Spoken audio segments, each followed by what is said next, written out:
He turns to rally the light infantry. One British lieutenant recalls what happens next. He had scarcely entered the wood when an American rifleman singled him out. He fired the ball, true to its mark, pierced his side. An anonymous sniper strikes down the commander of the British land forces. Ross falls from his horse, mortally wounded. Moments later, British fire fells the American rifleman.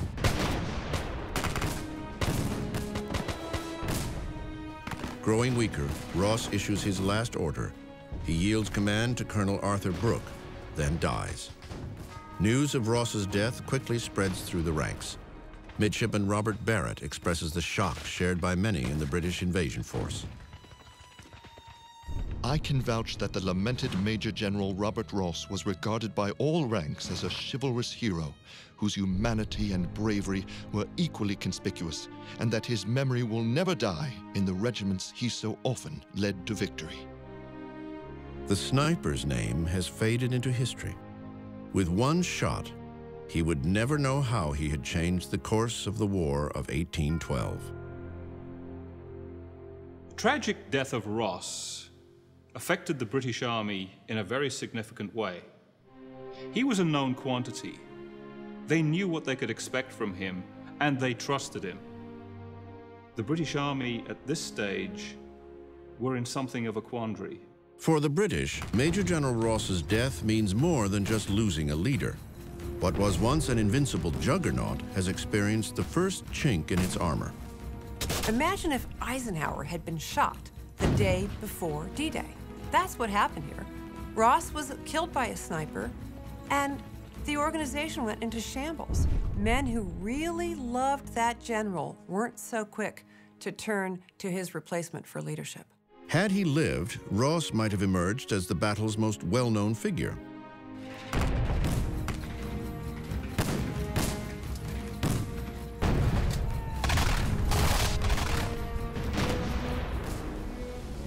But now, that distinction will belong to a lawyer detained on an American truce vessel several miles away.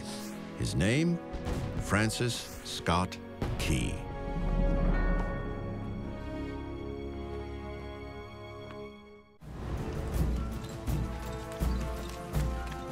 The British invasion force continues its combined naval and land attack on Baltimore. Their battle plan suffers a significant early blow when a bullet from an American sniper kills General Robert Ross. The loss of their commander has sent shockwaves through the British Army. Ross is temporarily replaced by Colonel Arthur Brooke, an able but cautious leader. The British quickly realize that this will be a very different battle than the one just a few weeks earlier. Brooke is in a quandary. He's against a much stronger American position than at Bladensburg. Stricker knows his business. Stricker anticipates Brooke's moves. He seems to read him like a book. As a result, every time the British columns move against the American position, Stricker dispatches troops in reserve to flesh out and harden up that defense. To breach Stricker's defense, Brooke orders an artillery barrage. Bursts of projectiles and Congreve rockets cause confusion in the American ranks. Through clouds of musket smoke, British Lieutenant George Gleig remembers the fog of war. Volley upon volley having been given, we were now advanced within less than 20 yards of the American line. Yet such was the denseness of the smoke that it was only when a passing breeze swept away the cloud for a moment that either force became visible to the other.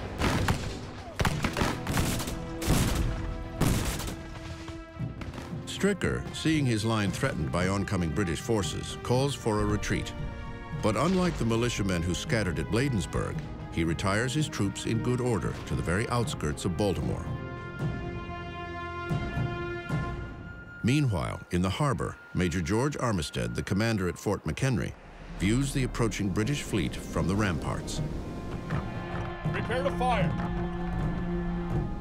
Sir, you're out of our range! Give your guns full elevation. From the number of barges and the well-known situation of the enemy, I have no doubt but that an assault will be made this night upon the fort.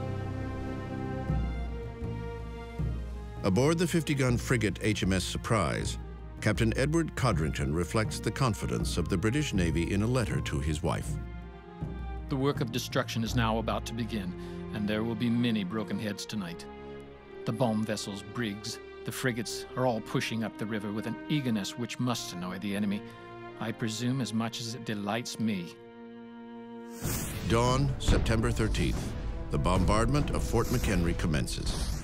From their position 2 miles away, heavily armed British bomb ships unleash an early 19th century version of shock and awe.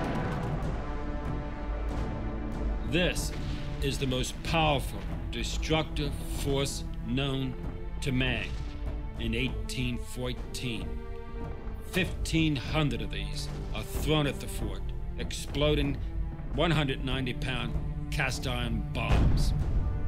This is what's striking fear into the hearts of the Baltimore defenders.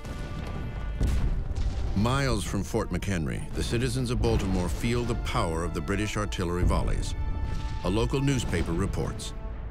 The houses in the city were shaken to their foundations, for never, perhaps from the time of invention of cannon to the present day, were number of pieces fired with so rapid succession. 8 miles away, a 35-year-old Georgetown lawyer named Francis Scott Key watches the bombardment aboard an American truce vessel. Just prior to the battle, he had arrived at the British fleet in Chesapeake Bay to secure the release of a friend.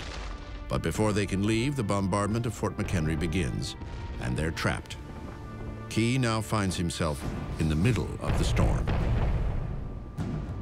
Francis Scott Key is amazed and appalled by the bombardment that's going on. The absolute foundations of both Fort McHenry and Baltimore are being rocked by these 200-pound bombs that are being hurled at the fort. As the Royal Navy bombards Fort McHenry, Colonel Arthur Brooke resumes the infantry attack on Baltimore. When he comes on the position in Hampstead Hill, he is amazed at what he sees. Strongly emplaced American troops behind extensive earthworks, well armed with artillery. While the British infantry advance on Baltimore, the bombardment of Fort McHenry continues into the afternoon. Heavy rain and 13-inch mortar shells deluge the fort. At about 2 p.m., a mortar shell arcs over the walls, killing a gun commander and wounding several soldiers.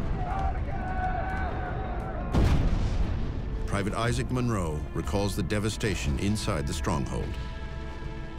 Sergeant Clem was killed by my side, a bomb bursting over our heads. A piece the size of $1, 2 inches thick, passed through his body. Moments later, a bomb makes a direct hit on this powder magazine, where over 250,000 pounds of powder are being stored. This is the main powder magazine for the defense of Baltimore itself. If this goes, the entire fort will go. If the fort goes, the city may very well fall. But miraculously, the shell fails to ignite, saving Fort McHenry from utter destruction.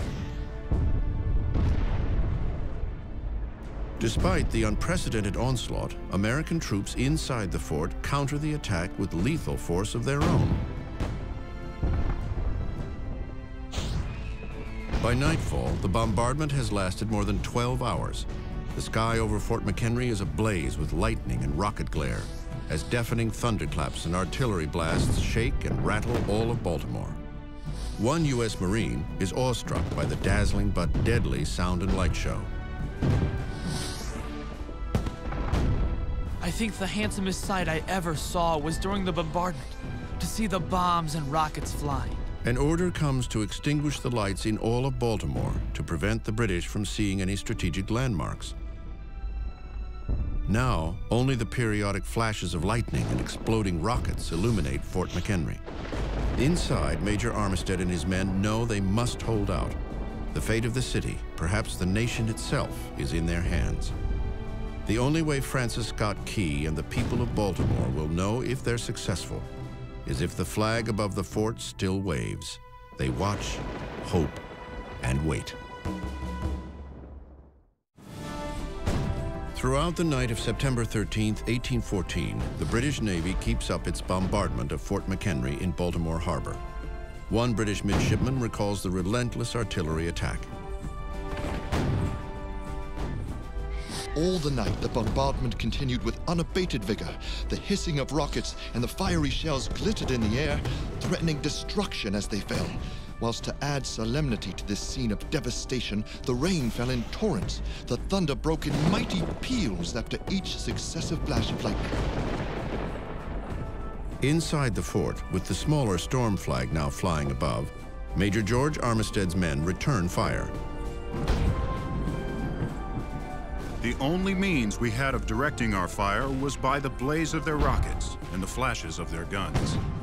Those citizens of Baltimore who haven't already fled the city look on in awe and horror. And Francis Scott Key is one of them. Throughout the night, he paces the deck of his ship in the darkness, hoping the explosions would continue, because if there's silence, it might mean the fort had capitulated. While the Royal Navy shells the fort, Colonel Arthur Brooke, commander of the British land force, prepares a final attack on Hampstead Hill on the edge of the city. To aid Brooke, Vice Admiral Cochrane orders a diversionary attack against the western slope of Fort McHenry with a flotilla of 20 barges armed with artillery. But the Americans don't fall for the ploy. Instead, the American artillery pounds away at the diversionary force. In the pre-dawn darkness of September 14th, Brooke makes a momentous decision. He orders a retreat back to the ships. September 14th, dawn. At 4:30 in the morning, the American gun batteries here at Fort McHenry fall silent. But the bombardment continues until 7:30 that morning by the British Royal Navy.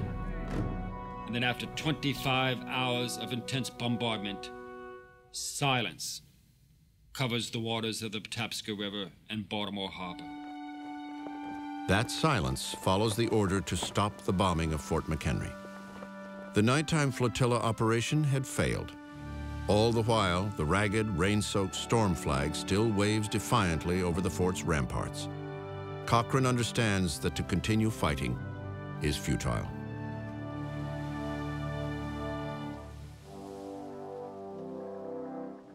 One by one, each British warship that only minutes before had unleashed an unprecedented eruption of artillery and rocket fire now weighs anchor and quietly sets sail into the morning mist. An American officer recalls the sight. The enemy has been severely drubbed, as well by his army and his navy, and now it is retiring down the river after expending many tons of shot, from 1,800 to 2,000 shells, and at least 700 or 800 rockets. It is a moment to remember. It is a moment now that would define the importance of Fort McHenry in the War of 1812, because something is about to happen.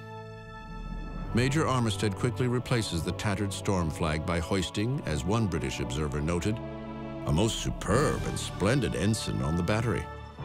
The enemy has no trouble seeing it.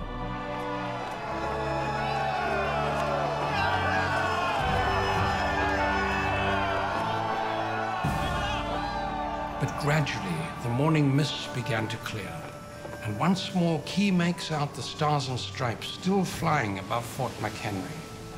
Never before has he looked with such reverence upon the symbol of his country. Francis Scott Key, a reluctant patriot himself, a person who was not terribly political and somebody who was against the war itself, finds himself an eyewitness to this moment in American history. I saw the flag of my country waving over a city, the strength and the pride of my native state. And does not such a country and such defenders of their country deserve a song? Key takes out a letter from his pocket and jots down a few verses. Oh, say can you see by the dawn's early light. The British release Key later that morning. He returns to Baltimore and continues to work on his poem. what so proudly we hailed at the twilight's last gleaming. A few days after the bombardment, Key's poem, Defense of Fort McHenry, is printed on handbills and distributed throughout Baltimore. Whose broad stripes and bright stars, through the perilous fight, o'er the ramparts we watched were so gallantly streaming. The poem is put to the melody of To Anacreon in Heaven, a popular British drinking song from the late 1700s. And the rocket's red glare, the bombs bursting in air, gave proof through the night that our flag was still there. By November 1814, the song is published in Baltimore as the Star-Spangled Banner. Soon, other cities publish the song, and it gains popularity. Oh, say, does that star-spangled banner yet wave? Congress officially approves the song as the national anthem in 1931. Or the land of the free and the home of the brave.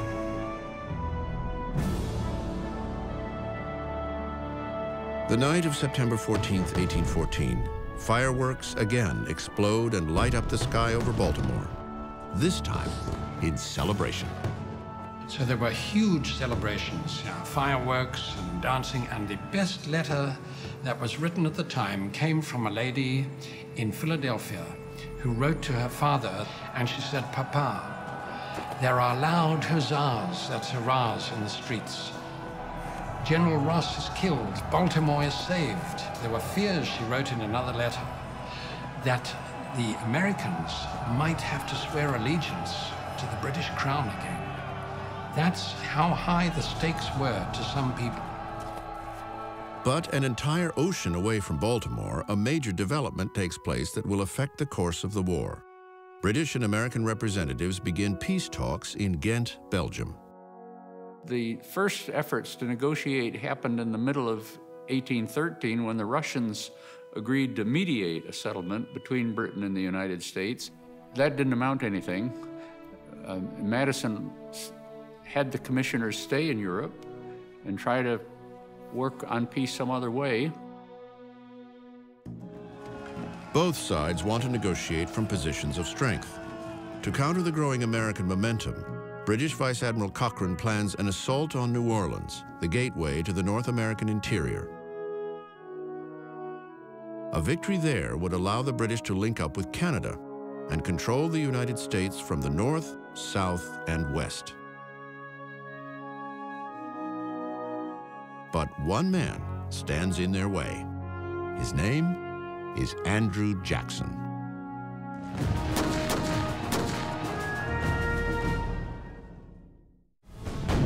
In December 1814, events on and off the battlefield will take the War of 1812 into an unprecedented direction. While representatives of the U.S. and Great Britain continue to negotiate a peace agreement in Ghent, Belgium, anti-war Federalists from New England meet in Hartford, Connecticut, to discuss an alarming idea: secession from the United States. A country under attack by foreign invaders is now threatened by its own people. For the Madison administration, it is nothing short of a crisis. They knew that British agents were in Hartford talking to the New England politicians there, and that there might be a secession movement. It looked like the whole thing might unravel. With political developments at a critical stage, the British target New Orleans, where a decisive victory could threaten the unity and independence of the United States. But standing in their way is Andrew Jackson, a 47-year-old Tennessean whose indomitable will, battle-hardened guts, and fiery temperament earns him the legendary nickname Old Hickory. Andrew Jackson is a pugnacious individual. He's fought duels, and when he takes command of the army, lodged between his lung and his heart is a bullet. He's racked by dysentery, and yet that indomitable will pervades. And Jackson is a man to be reckoned with. Few cross Andrew Jackson, and those that do rarely walk away. As commander of the U.S. 7th Military District, Major General Jackson must oversee the defense of New Orleans. The pending fight will be more than just a military assignment. It's a chance to exorcise a deep hatred dating back to his youth when he was taken prisoner by the Redcoats during the Revolution.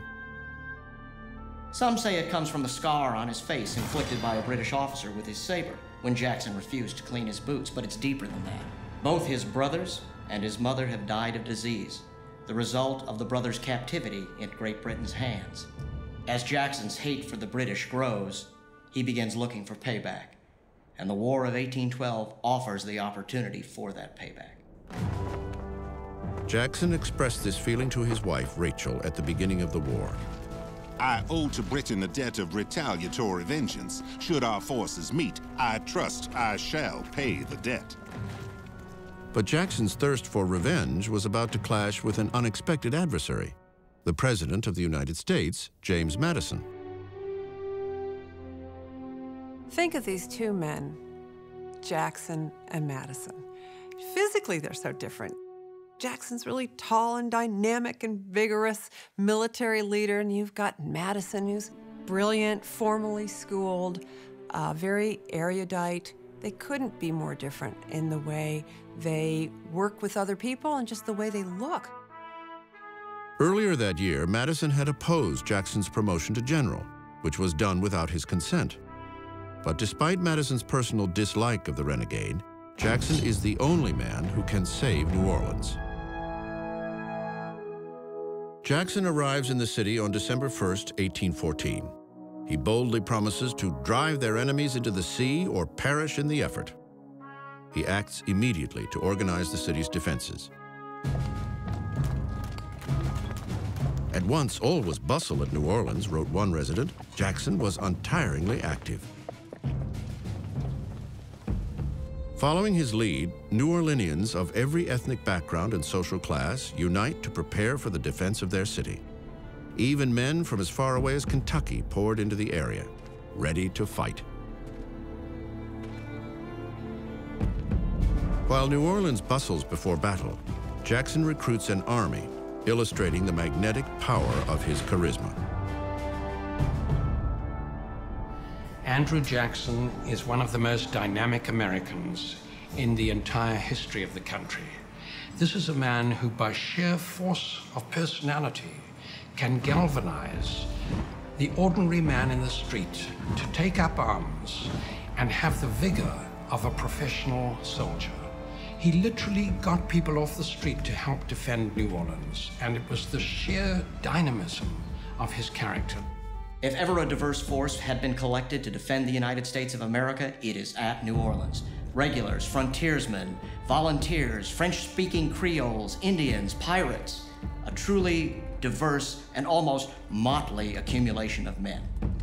You have America, so to speak, in all of its colors and languages, if you will, the common man. Would they have the discipline to stand and not retreat, not run, and obey the commands that were given?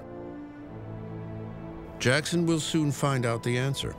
His ragtag army of nearly 4,000 mostly untrained men doesn't appear to stand a chance against the 10,000 British troops headed their way.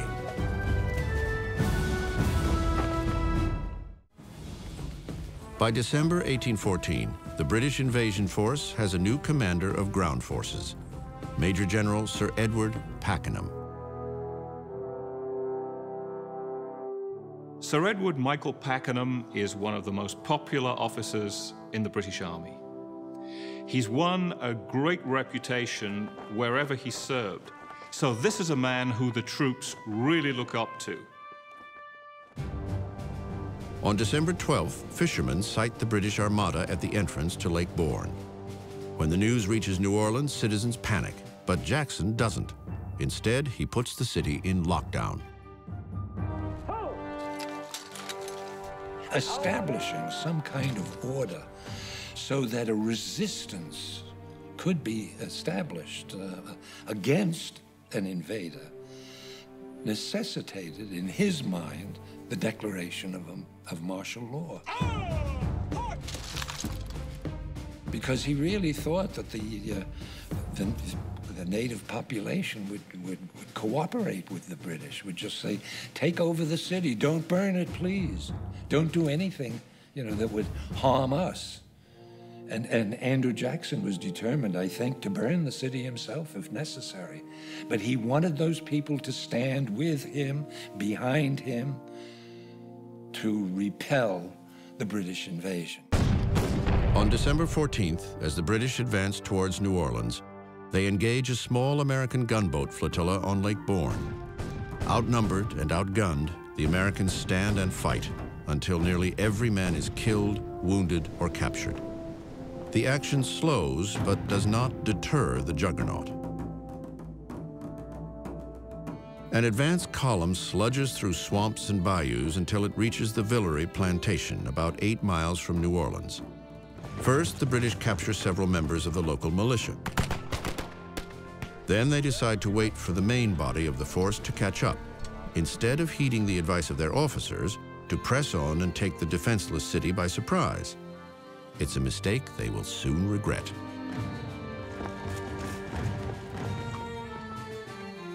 That's the turning point, I think. The British had many more troops. They should have pressed on. They would have taken the city, I think. But they didn't. They thought that Jackson had in excess of 20,000. He had less than 3,000 or 4,000. But the British command has no option. They are caught between the Mississippi River on one side and a swamp on the other.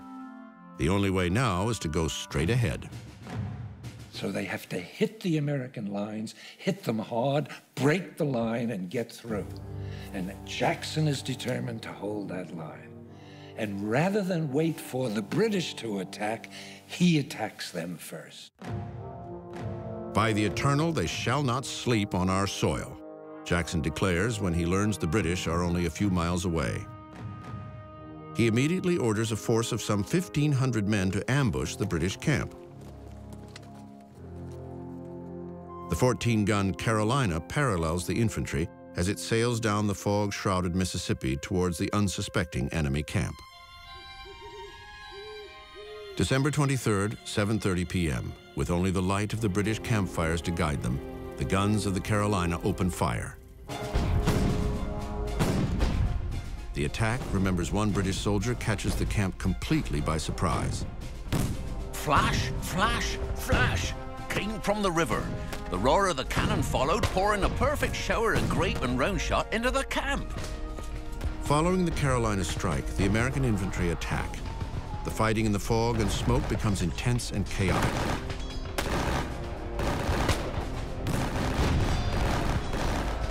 Soldiers clash with bayonets and fire at point-blank range. Some of the untrained militia fire back wildly and hit their own men in ferocious hand-to-hand combat. British units counterattack, forcing the Americans to withdraw. Less than 24 hours later, and 6,000 miles away, the British and the Americans come together, not on the battlefield at New Orleans, but at the peace table at Ghent. The Treaty of Peace is signed in Belgium on Christmas Eve, 1814. But it takes 4 to 6 weeks for word to cross the Atlantic in those days, too late for armies squaring off at New Orleans. While peace is at hand, both sides prepare for what will be the bloodiest battle of the war. Andrew Jackson organizes his force in a ditch just 5 miles from the city. Here we shall plant our stakes, he reassures his men, and not abandon them until we drive these redcoat rascals into the river or the swamp. 4,000 men, entrenched in mud, are stretched over a mile from the Mississippi River on the west to its easternmost rampart in the swampy woodlands. Meanwhile, the British advance toward the city quickly becomes a quagmire. They push up from Lake Bourne, and they're using their small boats, the ship's boats and barges, cart the British Army up, piecemeal fashion, to embark operations against the Americans. There aren't enough boats. They're exhausted. It's been a long, hard campaign. Morale's dropping. As the fog lifts on New Year's Day, 1815, the British guns open fire, taking the Americans by surprise. Solid shot, exploding mortar shells, and Congreve rockets can be heard throughout New Orleans. Old Hickory calms his anxious men.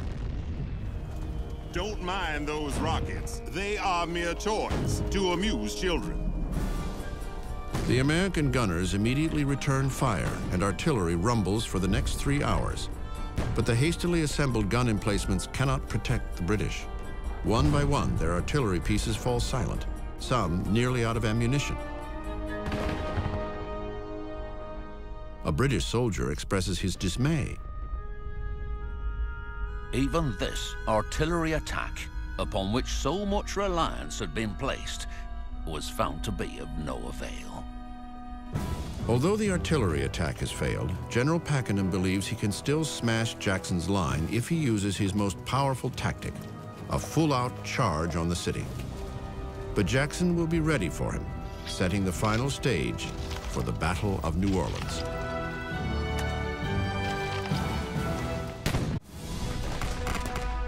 On January 7th, 1815, after weeks of holding off the British invaders, Andrew Jackson's ragtag army of 4,000 men lie in wait. At any moment, the inevitable attack will begin. The Battle of New Orleans will be the climactic showdown of the War of 1812.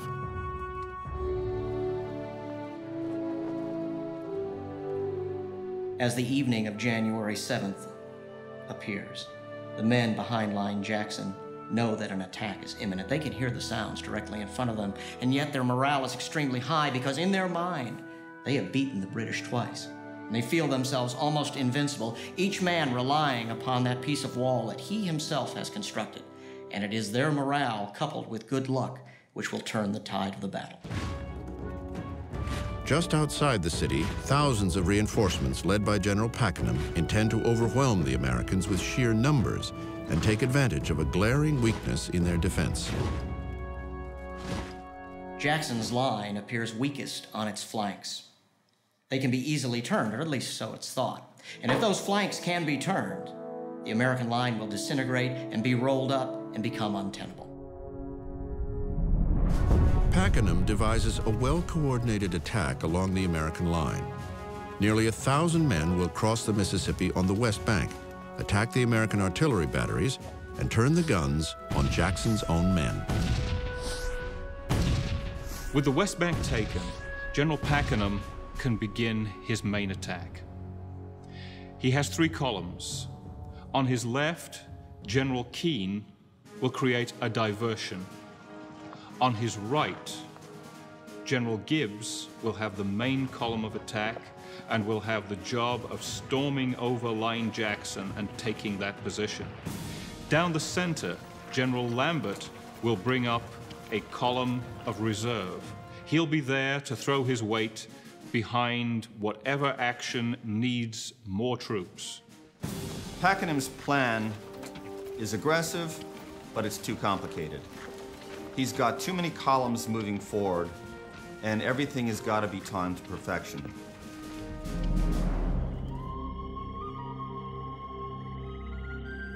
In the pre-dawn mist of January 8, 1815, the British begin their advance. From the start, problems plague Pakenham's troops.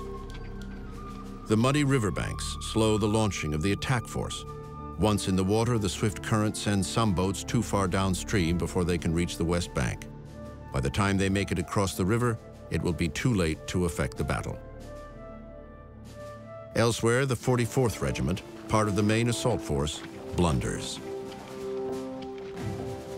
The primary assault column is on the march, and the regiment that's supposed to carry the scaling ladders have forgotten them. They've left them behind. When they go back to get them, the column's already on the move. At sunrise, the mist clears, exposing the oncoming British force, rocket fire lighting their way. Press your lines. Jackson calls to his men. They are near enough now, gentlemen. You may fire when ready. A Kentucky rifleman remembers how his fellow defenders responded to Old Hickory's orders. Steady, boys. Hold your fire. Take aim!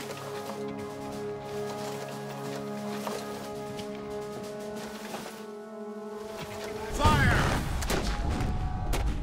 Then the heavy iron cannon, and some thousands of small arms joined in and made the ground shake under our feet. As soon as the firing began, Captain Patterson came running along. He shouted, "Shoot low, boys! Shoot low! Break 'em!" These Americans, instead of fleeing, stood there and decimated the British line. One cannon blast, they said, knocked out 100 British soldiers.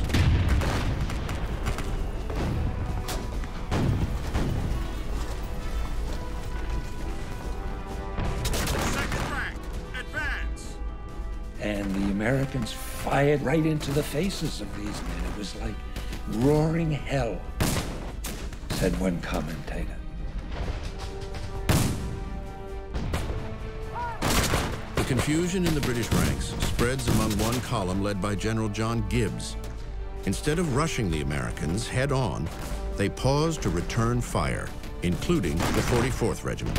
It is a fatal mistake witnessed by a British officer. Instantly, the whole American line, from the swamp to the point past its center, was ablaze. In less time than one could write it, the 44th Foot was literally swept from the face of the earth. Gibbs's column continues its advance. Soldiers scramble into the ditch in front of the American line, but without extra ladders, they cannot scale the rampart and become easy targets for Americans pouring fire directly into the column. Panic breaks out and erupts into widespread chaos. Gibbs rides forward to rally his wavering men, but gets caught in the deadly fire and falls from his horse, mortally wounded. Soon after, General Keane also goes down. As the British command begins to crumble, Jackson exudes a calm confidence, observing the battle near the center of the American line. But while the center and the left hold strong, the right remains vulnerable. British troops, led by Colonel Robert Rennie, managed to storm the rampart.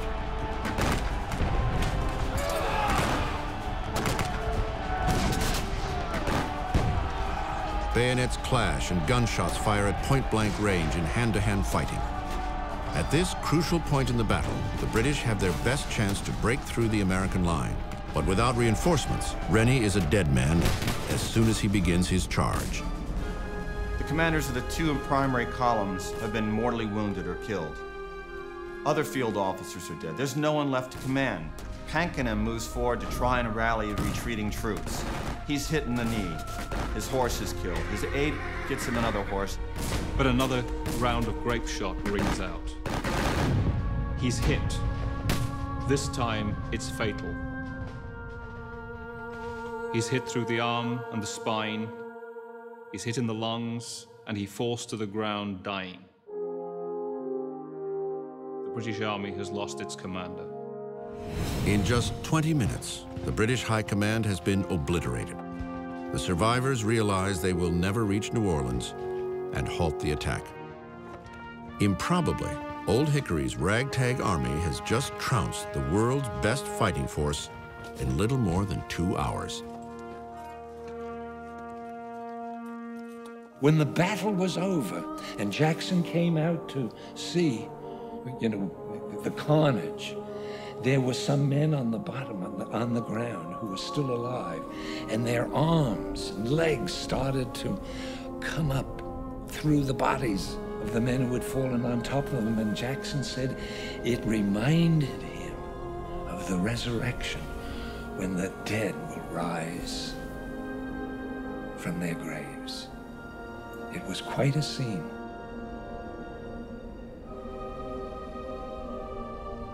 More than 2,000 British soldiers have been killed, wounded, reported missing, or taken prisoner. Americans report only 13 dead and several dozen wounded. There has never been in the annals of military history such a lopsided victory as Andrew Jackson had in defeating the British. It made no sense. Who could believe such a victory? It proved to the American people for all time that, by God, they did have the ability and the will and the leadership to defeat any country that might try to invade us. It had been in question. No more, thanks to General Andrew Jackson and the men and women who fought in the Battle of New Orleans. On February 4th, nearly 4 weeks after the battle, news of the victory reaches Washington. The capital goes wild. "Glory be to God that the barbarians have been defeated," blared a local newspaper. "Glory to Jackson. Glory to the militia, sons of freedom, benefactors of your country. All hail." There's a new sense of national pride. There's a patriotic fervor where they're voicing things of American virtue and American purity and American values as they had not done since the Revolution. 9 days later, the peace delegation returns to Washington with the Treaty of Ghent, formally ending the War of 1812. The terms of the treaty merely restored territorial boundaries and maritime rights to what they were before the conflict. Ironically, the treaty doesn't resolve the chief cause, impressment, which had ceased to be an issue with the end of the Napoleonic War. Congress ratifies the treaty on February 17th. This War of 1812 started for seemingly such small reasons will end up defining modern America. This war will confirm manifest destiny. It will lead America into the new age. The result of the war enormously changed the capacity of the United States to exist as an independent country under a Republican Constitution. John Adams himself said that Madison's conduct of the war and the way it ended gained more glory for the country than all of his 3 predecessors put together. John Adams was not used to giving praise when it wasn't deserved. Both James Madison and Andrew Jackson, unlikely allies, are hailed as heroes. Despite their flaws, the strengths of these 2 men would reverberate far beyond the War of 1812. Together, they would embody the personification of a new republic. These 2 very different men are able to bring Americans together and help them get through this very difficult time, because their leadership and their beliefs represent a very broad spectrum when you put them together. That's going to be the future of America.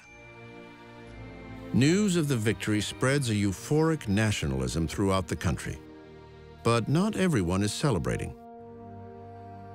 Those who oppose the war are about to pay dearly. The Federalist delegates who had pushed for secession are labeled as traitors. But for Andrew Jackson, the savior of New Orleans, his heroic exploits catapult him from the battlefield to the White House as the nation's 7th president in 1829. His election confirms the coming of age of a new America, forged by men who shaped the times through which they passed. The War of 1812 shouldn't be forgotten, because that's a turning point in the development of American democracy, American government, the American sense of who we are. It was the one moment that we needed psychologically to prove that we had a right to exist as an independent and free nation. And we did it at that time. After the War of 1812, we proved we were here to stay. And that's why I think it should be remembered by all Americans today. History remembers the War of 1812 as the Forgotten War. It is a story of courage, endurance, and a little bit of luck. Forged by fire, united by will, a young nation defied the odds and won.